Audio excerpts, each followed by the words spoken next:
Preference देणे, नंतर निवड यादी प्रसिद्ध करणे, या मग अशा ठिकाणी शिक्षक अतिरिक्त होत आहेत. मग ते शिक्षक अतिरिक्त welcome from once again to another video. तर शिक्षक भरतीच्या जागा ज्या आहेत, शिक्षक भरती 2025-26 त्या खरोखर वाढणार का, खरोखर जागेमध्ये जे आहे परिणाम होणार का, अतिरिक्त शिक्षक जे होत आहेत त्यांचं प्रमाण कमी होऊन त्याचा फायदा जो आहे शिक्षक भरती 2025-26 ला होणार का. आणि सगळ्यात महत्त्वाची गोष्ट म्हणजे अजून एक गोष्ट आहे, माननीय तुषारदादा देशमुख जे आहेत त्यांच्यातर्फे एक आंदोलन सुद्धा करण्यात येते 9 तारखेला. त्या आंदोलनासंदर्भात सुद्धा माहिती जी आपण बघणार आहोत या व्हिडिओमध्ये. व्हिडिओ जो आहे खूप महत्त्वाचा. या दोन्ही ज्या अपडेट्स आहेत, कशा पद्धतीने जागा वाढण्यासाठी मदत होईल या संदर्भात माहिती या व्हिडिओमध्ये बघणार आहोत. त्याच्यामुळे व्हिडिओ जो आहे खूप महत्त्वाचा आहे. व्हिडिओ आवडला तर व्हिडिओला लाईक करा. तुम्ही चॅनलवर नवीन असाल तर चॅनलला सबस्क्राईब करा. साईडचं नोटिफिकेशन बिल तर ऑलवर सेट करा, जेणेकरून तुमच्याकडून कोणत्याही प्रकारचं नोटिफिकेशन मिस होणार नाही. तर चला सुरू करूया आजचा व्हिडिओ. सगळ्यात महत्त्वाची पहिली जी महत्त्वाची गोष्ट आहे ती आहे शिक्षक भरती 2025-26 संदर्भात जी नवीन अपडेट समोर आली. ती अपडेट अशी आहे की माननीय शालेय शिक्षण मंत्री महोदय आहेत दादासाहेब भुसे यांची आणि आमदार मंत्री महोदय जे आहेत नितेश राणे सर यांची आणि मुख्य किंवा वरिष्ठ अधिकारी किंवा तज्ज्ञ जे आहेत यांच्यासोबत किंवा वेगवेगळे मुख्य कार्यकारी अधिकारी असतील कोकण विभागातले यांची जी आहे एक बैठक पार पडलेली आहे. त्या बैठकीमध्ये एक निर्णय घेण्यात आलेला आहे. ॲक्च्युअलमध्ये हा जो निर्णय आहे हा निर्णय संपूर्ण महाराष्ट्रामध्ये जर समजा वेगवेगळ्या ठिकाणी जर केला गेला तर याच्यामुळे खरोखर शिक्षक जे अतिरिक्त होत आहेत त्यांचं प्रमाण कमी होईल. आता थोडक्यात सांगतो निर्णय काय आहे. 10 पट संख्येच्या असणाऱ्या ज्या काही शाळा आहेत आणि 20 पट संख्येच्या असणाऱ्या ज्या काही शाळा आहेत, उदाहरणार्थ थोडक्यात आता कोकणाचा जर भाग म्हणला तुम्ही तर तो दुर्गम भाग आहे, वाडी वस्ती तांडे आहेत आणि तिथे लोकसंख्या जी आहे काही ठिकाणी जिथं दुर्गम भाग आहे तिथं विरळ लोकसंख्या आहे आणि विद्यार्थी संख्या शाळेमध्ये कमी आहे. मग अशा ठिकाणी शिक्षक अतिरिक्त होत आहेत. मग ते शिक्षक अतिरिक्त होऊ नये त्याच्यासाठी जे आहेत प्रयत्न केला जाणार आहे. म्हणजे आता हे जे शिक्षक आहेत ते अतिरिक्त होणार नाहीत किंवा 10 पट संख्या असणाऱ्या शाळा किंवा 20 पट संख्या असणाऱ्या शाळा याच्यावरचे शिक्षक जे आहेत ते अतिरिक्त होणार नाही. आता याचा फायदा जो आहे याचा फायदा कशासाठी होईल तर जे प्रमाण होतं शिक्षक अतिरिक्त होण्याचं ते प्रमाण कमी होईल. म्हणजे थोडक्यात जेवढी काही आकडेवारी होती अतिरिक्त शिक्षकांची त्या साईडची ती आकडेवारी कदाचित त्यांना जे आहे दुसऱ्या ठिकाणी त्यांचं समायोजन केलं जाणार नाही.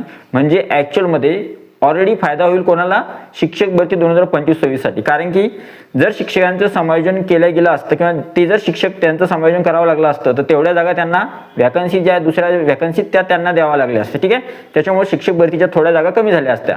पण आता त्या जागा कमी होणार नाही, उलट शिक्षक भरतीच्या जागा ज्या आहेत त्या वाढतील. दुसरी महत्त्वाची गोष्ट म्हणजे अजूनही महाराष्ट्राच्या काही वेगवेगळ्या भागामध्ये जे आहे किंवा वेगवेगळ्या जिल्ह्यांमध्ये शिक्षक अतिरिक्त होत आहेत आणि त्यांचं समायोजन जे आहे केलं जाणार आहे.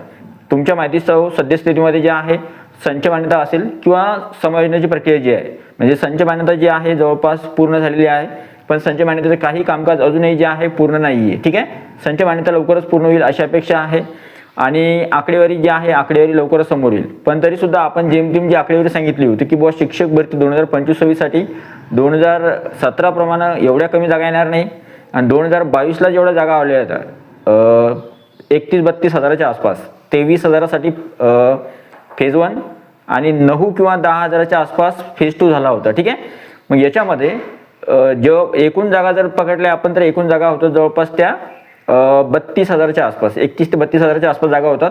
एवढ्या जागा शिक्षक भरती 2025-26 साठी येणार का तर एवढ्या जागा नाही येणार. पण खूप जास्त येतील असंही नाही आणि खूप कमी येणार असंही नाही. जागा ज्या आहेत मिडियम रेंज जी आहे ती मिडियम रेंजमध्ये जागा येतील. आणि राहिला विषय कोणता आंदोलनासंदर्भात तर बघा युवा विद्यार्थी असोसिएशनचे जे अध्यक्ष आहेत तुषारदादा देशमुख सर यांच्या वतीनं जे आहे हे आंदोलन करण्यात येते 9 तारखेला. आणि हे जे आंदोलन आहे हे कशा संदर्भात आहे तर हे आंदोलन आहे शिक्षक भरती संदर्भात काही महत्त्वाच्या मागण्या ज्या आहेत त्यांनी केलेल्या आहे. जर त्या मागण्या पूर्ण केल्या नाही किंवा त्या संदर्भात जर विचार करण्यात आला नाही तर त्यावेळेस मात्र आंदोलन जे आहे ते केलं जाणार आहे. आता आंदोलनाच्या प्रमुख मागण्या ज्या आहेत त्या मेन जवळपास सर्वच मागण्या महत्त्वाच्या आहेत. पण त्यातल्या काही महत्त्वाच्या ज्या होत्या अतिशय महत्त्वाच्या मागण्या त्या कोणत्या आहेत बघा. तर सर्वात अगोदर पहिली जी महत्त्वाची मागणी आहे ती आहे 50 पसंतीक्रम संदर्भात. आता काही विद्यार्थ्यांचं म्हणणं आहे की बाबा प्रिफरन्स जे आहे ते अनलिमिटेड पाहिजे आणि तुम्हाला माहिती आहे प्रिफरन्स फक्त 50 दिलेले आहे. तर 50 पसंतीक्रम देण्याऐवजी अनलिमिटेड प्रिफरन्स जर दिले तर त्यावेळेस जे आहे सर्व विद्यार्थ्यांना जे आहे किंवा ज्यांचा स्कोर जेमतेम आहे किंवा ॲव्हरेज आहे अशा विद्यार्थ्यांना फायदा होऊ शकतो. दुसरी जी महत्त्वाची मागणी आहे ती आहे जागेसंदर्भात. डिसेंबर 2026 पर्यंत जे काही जागा रिक्त होतील त्या सर्व जागांचा समावेश किंवा त्या जागा सुद्धा ज्या आहेत पवित्र पोर्टलवर 2025-26 ची जी शिक्षक पद भरती आहे त्याच्यासाठी याव्या, हा दुसरा महत्त्वाचा मुद्दा आहे.